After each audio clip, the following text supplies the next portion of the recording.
Theravada collection on monastic law, a translation of the Pali Vinaya Pitaka into English, translated by Bhikkhu Brahmali and read by Angus Cargill.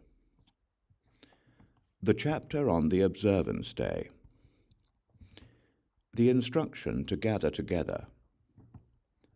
At one time, the Buddha was staying on the Vulture Peak at Rajagaya. At that time, on the 14th, 15th, and 8th day of the lunar half-month, the wanderers of other religions gathered and gave teachings. People went to listen to those teachings, and they acquired affection for and confidence in those wanderers, and the wanderers gained supporters. Then, when King Senia Bimbisara of Magadha was reflecting in private, he considered this and thought, "Why don't the venerables, too, gather on the 14th, 15th, and 8th day of the half-month?" He then went to the Buddha, bowed, sat down, and told him what he had thought, adding, "It would be good, sir, if the venerables, too, gathered on the 14th, 15th, and 8th day of the half-month." The Buddha then instructed, inspired, and gladdened him with a teaching. When the Buddha had finished, the king got up from his seat, bowed, circumambulated the Buddha with his right side toward him, and left. Soon afterwards, the Buddha gave a teaching and addressed the monks. "You should gather together on the 14th, the 15th, and the 8th day of the lunar half-month." When the monks heard about the Buddha's instruction, they started gathering on those days. People came to hear a teaching, but the monks sat in silence. The people complained and criticized them.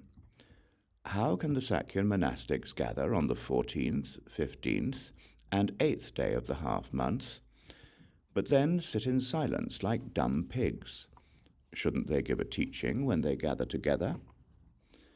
The monks heard the complaints of those people, and they told the Buddha. Soon afterwards, the Buddha gave a teaching and addressed the monks.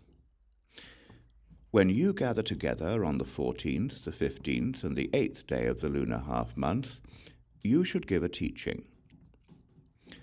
2. The instruction to recite the monastic code. While the Buddha was reflecting in private, he thought, "Why don't I instruct the monks to recite a monastic code, consisting of those training rules that I have laid down for them? That would be their procedure for the observance day." In the evening, when the Buddha had come out from seclusion, he gave a teaching and addressed the monks. He told them what he had thought, adding, "You should recite the monastic code, and you should do it like this. A competent and capable monk should inform the Sangha, 'Please, venerables, I ask the Sangha to listen.'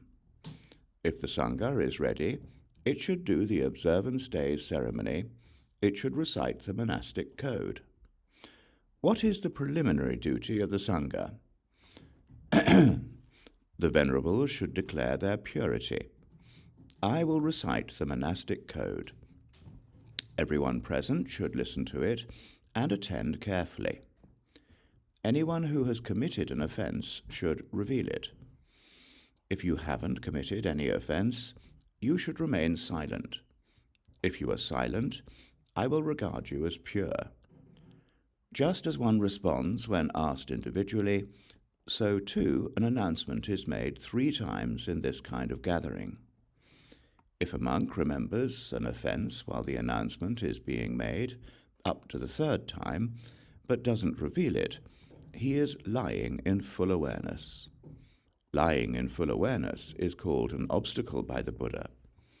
A monk who remembers an offense and is seeking purification should therefore reveal it. When it's revealed, he will be at ease. Definitions. Monastic code. This is the beginning, this is the front, this is at the head of wholesome qualities. Therefore, it is called the monastic code.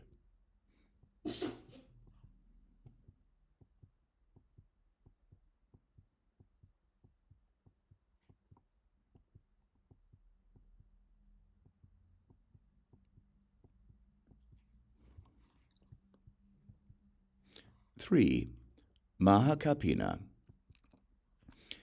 At that time, Venerable Mahāsāṃghika was staying at Rajgaya in the deer park at Madakuchi. On one occasion, while reflecting in private, he thought, "Should I go to the observance day ceremony? Should I go to the legal procedures of the Sangha? Regardless, I've reached the highest purity." The Buddha read his mind. Then, just as a strong man might bend or stretch his arm, the Buddha disappeared from the vulture peak and reappeared in front of Mahāsāṃghika, where he sat down on the prepared seat. Mahāsāṃghika bowed and sat down, and the Buddha said to him, "Isn't it the case, Kapina, that you were wondering whether or not you should go to the observance day and the legal procedures of the Sangha?"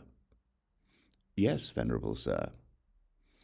"If you Brahmins don't honor and revere the observance day, then who will? Go to the observance day, Brahmin, and go to the legal procedures of the Sangha." "Yes." The Buddha instructed, inspired, and gladdened him with a teaching.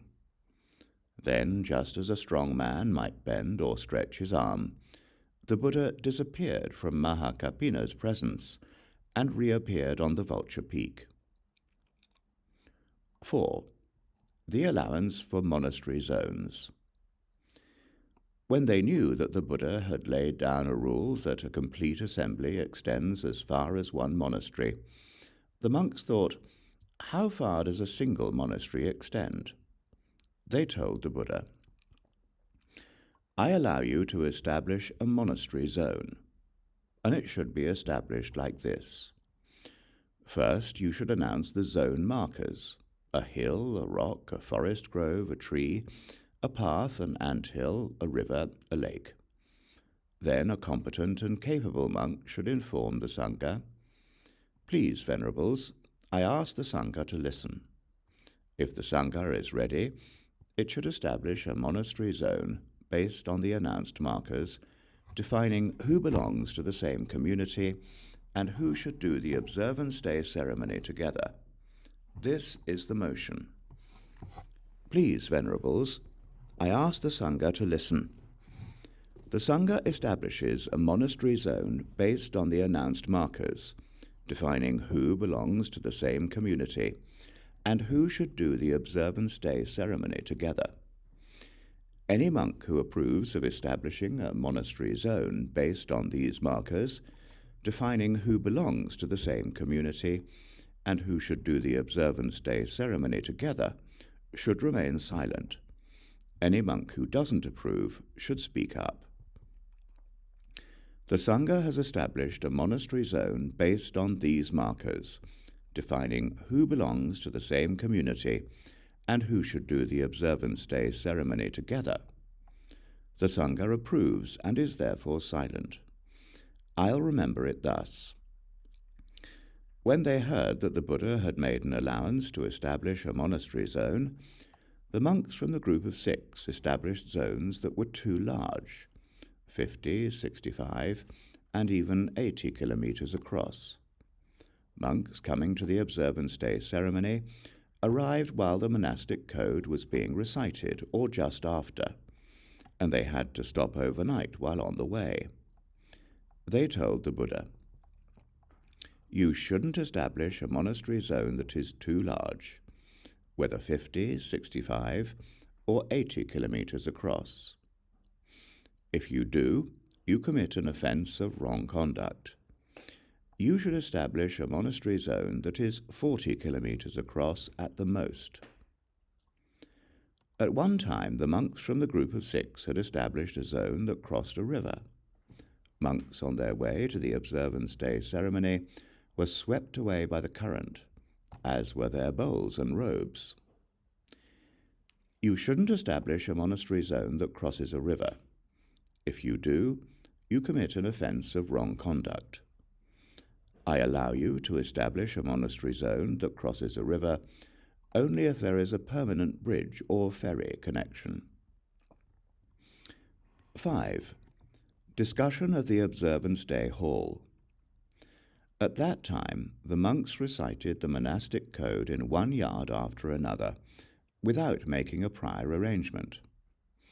Newly arrived monks did not know where the observance day ceremony was to be held. They told the Buddha, "You shouldn't recite the monastic code in one yard after another without making a prior arrangement. If you do, you commit an offense of wrong conduct. I allow you to designate an observance day hall, whether a dwelling, a stilt house, or a cave, for the observance day ceremony. And it should be designated like this. A competent and capable monk should inform the Sangha, 'Please, Venerables, I ask the Sangha to listen. If the Sangha is ready, it should designate such and such a dwelling as the observance day hall. This is the motion. Please, Venerables, I ask the Sangha to listen. The Sangha designates such and such a dwelling as the observance day hall. Any monk who approves of designating such and such a dwelling as the observance day hall should remain silent. Any monk who doesn't approve should speak up. The Sangha has designated such and such a dwelling as the observance day hall. The Sangha approves and is therefore silent. I'll remember it thus." Soon afterwards, in a certain monastery, they designated two different observance day halls. Monks gathered in both places, each group thinking, "The observance day ceremony will be done here." They told the Buddha, "You shouldn't designate two different observance day halls within the same monastery. If you do, you commit an offense of wrong conduct. You should abolish one of them and do the observance day ceremony in one place. And it should be abolished like this. A competent and capable monk should inform the Sangha, 'Please, Venerables, I ask the Sangha to listen. If the Sangha is ready, it should abolish such and such an observance day hall. This is the motion. Please, Venerables, I ask the Sangha to listen. The Sangha abolishes such and such an observance day hall. Any monk who approves of abolishing such and such an observance day hall should remain silent. Any monk who doesn't approve should speak up. The Sangha has abolished such and such an observance day hall. The Sangha approves and is therefore silent. I'll remember it thus." 6. The allowance for an observance day forecourt. At one time in a certain monastery, they had designated an observance day hall that was too small. On the observance day, a large Sangha of monks gathered there. Some monks listened to the recitation of the monastic code while sitting outside the designated area. Knowing that the Buddha had laid down a rule that the observance day ceremony should be done after designating an observance day hall, they wondered, "Have we done the observance day ceremony or not?" They told the Buddha, "Whether you listen to the recitation of the monastic code while seated within or outside the designated area, in either case you have done the observance day ceremony. Still, the Sangha may designate an observance day forecourt as large as it likes. And it should be designated like this. First, the markers should be announced. Then a competent and capable monk should inform the Sangha, 'Please, Venerables, I ask the Sangha to listen. If the Sangha is ready, it should designate an observance day forecourt based on the announced markers. This is the motion. Please, Venerables, I ask the Sangha to listen. The Sangha designates an observance day forecourt based on the announced markers. Any monk who approves of designating an observance day forecourt based on these markers should remain silent. Any monk who doesn't approve should speak up. The Sangha has designated an observance day forecourt based on these markers. The Sangha approves and is therefore silent. I'll remember it thus. On one occasion, on the observance day in a certain monastery, the junior monks had gathered first. Thinking there's no point in being here before the senior monks arrive, they left. As a consequence, the observance day ceremony was done at the wrong time. On the observance day, the senior monks should gather first. At that time, at Rajagaya, there was a number of monasteries within the same monastery zone. The monks argued about where the observance day ceremony should be done.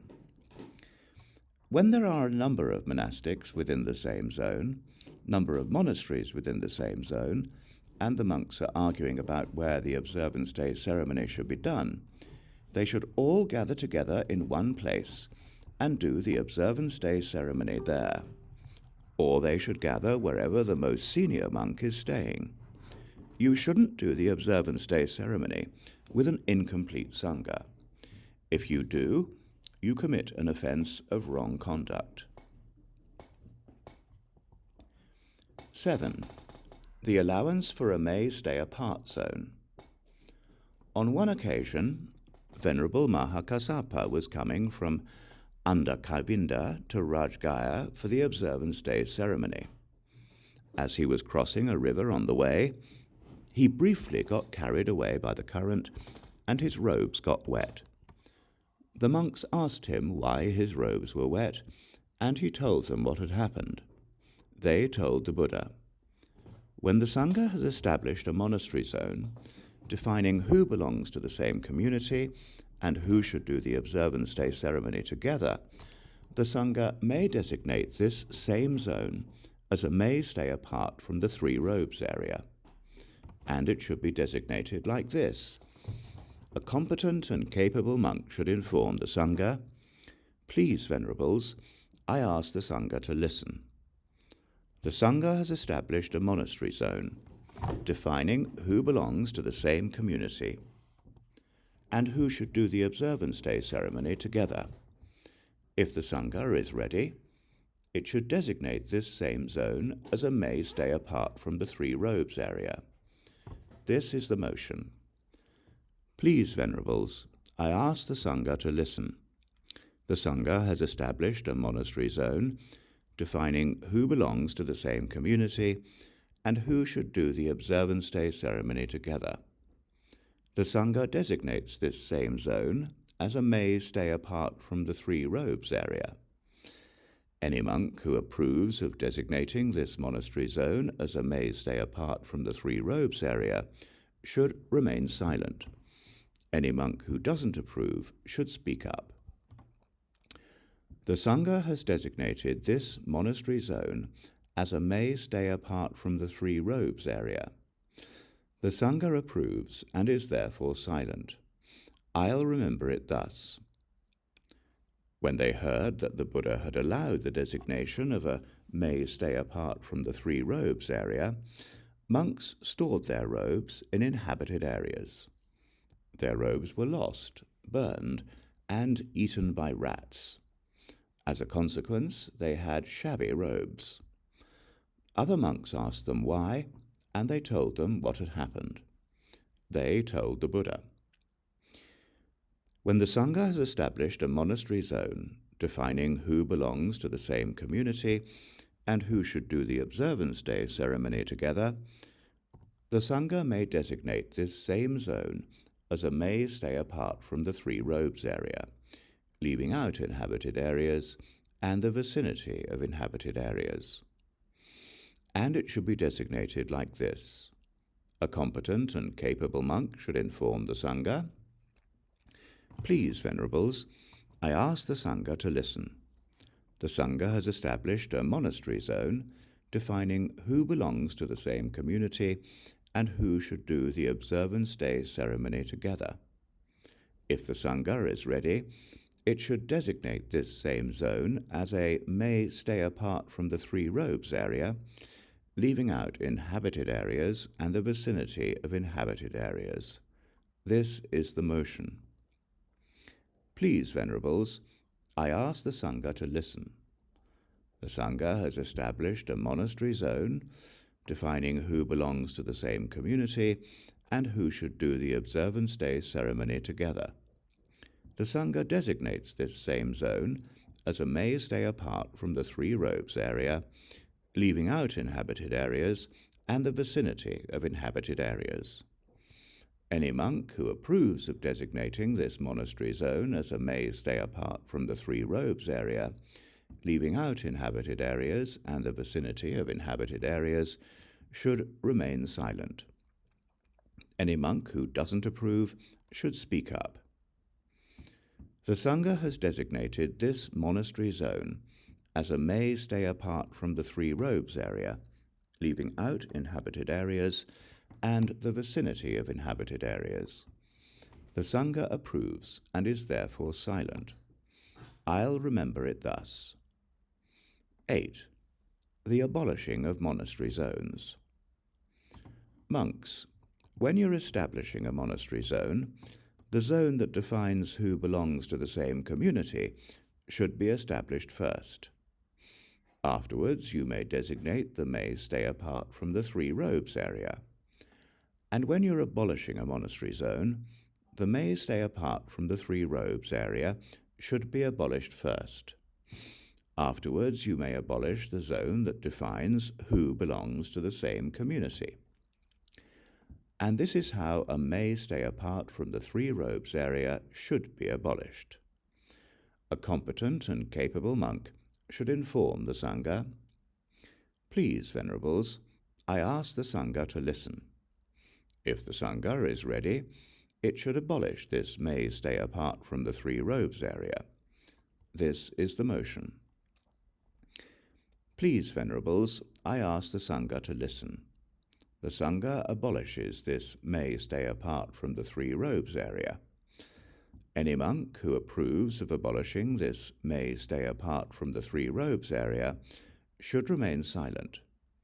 Any monk who doesn't approve should speak up. The Sangha has abolished this may stay apart from the 3 robes area. The Sangha approves and is therefore silent. I'll remember it thus. And a monastery zone should be abolished like this. A competent and capable monk should inform the Sangha, "Please, Venerables, I ask the Sangha to listen." If the Sangha is ready, it should abolish this monastery zone, defining who belongs to the same community and who should do the observance day ceremony together.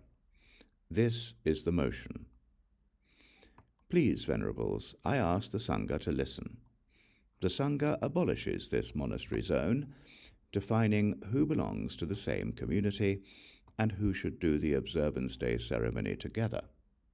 Any monk who approves of abolishing this monastery zone, defining who belongs to the same community and who should do the observance day ceremony together, should remain silent. Any monk who doesn't approve should speak up. The Sangha has abolished this monastery zone, defining who belongs to the same community and who should do the observance day ceremony together. The Sangha approves and is therefore silent. I'll remember it thus. 9. Zones of inhabited areas, etc. There are monks who live supported by inhabited areas where no monastery zone has been established. In these cases, the zone of the inhabited area defines who belongs to the same community and who should do the observance day ceremony together. If it is an uninhabited area in the wilderness, a distance of 80 meters on all sides defines who belongs to the same community and who should do the observance day ceremony together. A whole river, a whole ocean, or a whole lake cannot be a monastery zone in its own right. In a river, in the ocean, and in a lake, the zone that defines who belongs to the same community and who should do the observance day ceremony together is the distance an average man can splash water in all directions. At one time, the monks from the group of 6 established a monastery zone that overlapped with an existing monastery zone. The establishment of the first zone is a legitimate legal procedure that is irreversible and fit to stand. The establishment of the subsequent zone is an illegitimate legal procedure that is reversible and unfit to stand. You shouldn't establish a monastery zone that overlaps with an existing monastery zone. If you do, you commit an offence of wrong conduct. At one time, the monks from the group of 6 established a monastery zone that enclosed one existing monastery zone within it. The establishment of the first zone is a legitimate legal procedure that is irreversible and fit to stand. The establishment of the subsequent zone is an illegitimate legal procedure that is reversible and unfit to stand.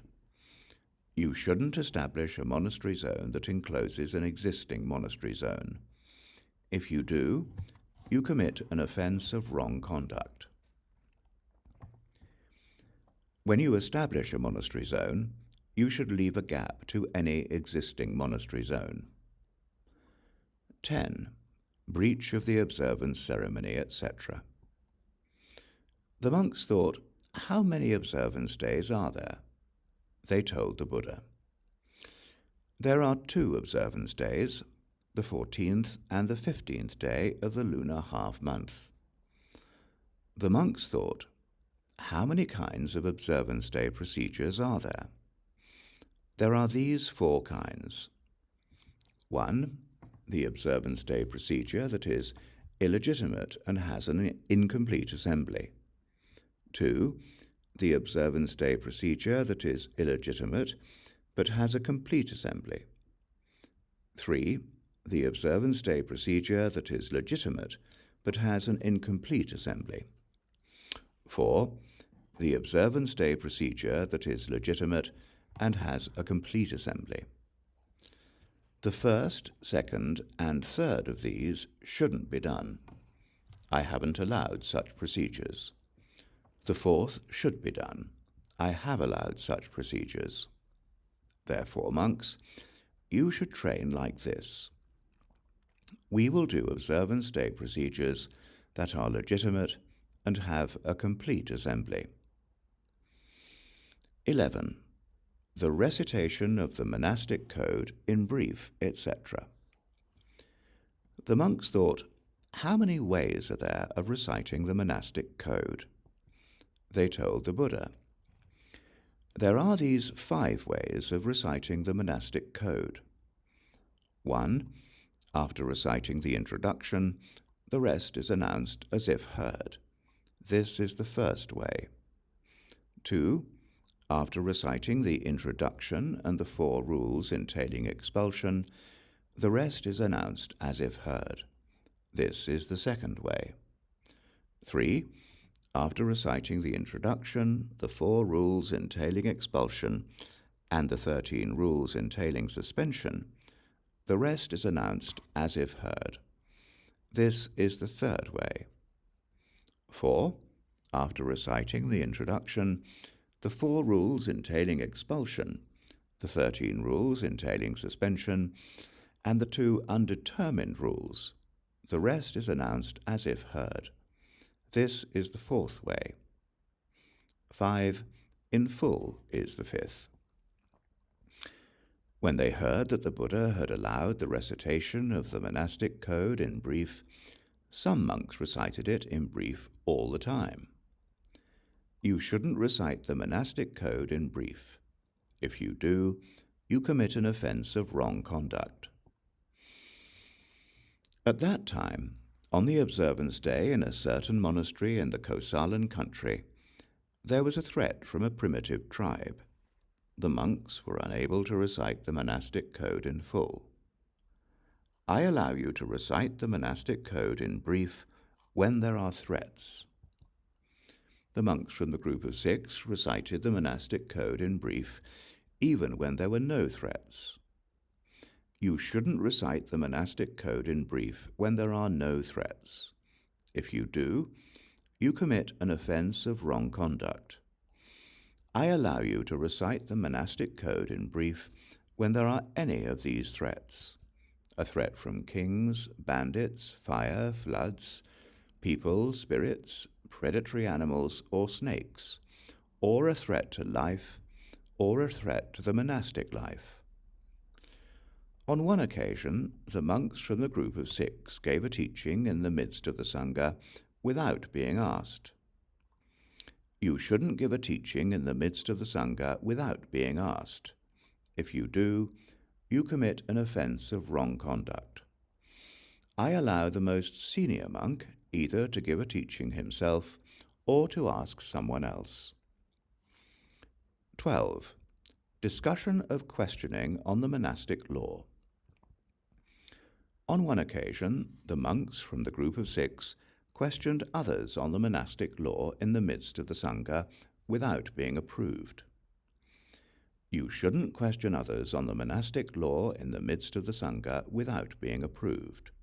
If you do, you commit an offence of wrong conduct. I allow you to question others on the monastic law in the midst of the Sangha after being approved. And it should be done like this. One is either approved through oneself or through someone else. How is one approved through oneself? A competent and capable monk should inform the Sangha, "Please, Venerables, I ask the Sangha to listen. If the Sangha is ready, I will question so-and-so on the monastic law." And how is one approved through someone else? A competent and capable monk should inform the Sangha, "Please, Venerables, I ask the Sangha to listen. If the Sangha is ready, so-and-so will question so-and-so on the monastic law." Soon, good monks asked questions on the monastic law in the midst of the Sangha after being approved. The monks from the group of 6 became angry and bitter, and they made threats of violence. The monk who has been approved should first survey the gathering and evaluate the individuals, and then ask questions on the monastic law in the midst of the Sangha.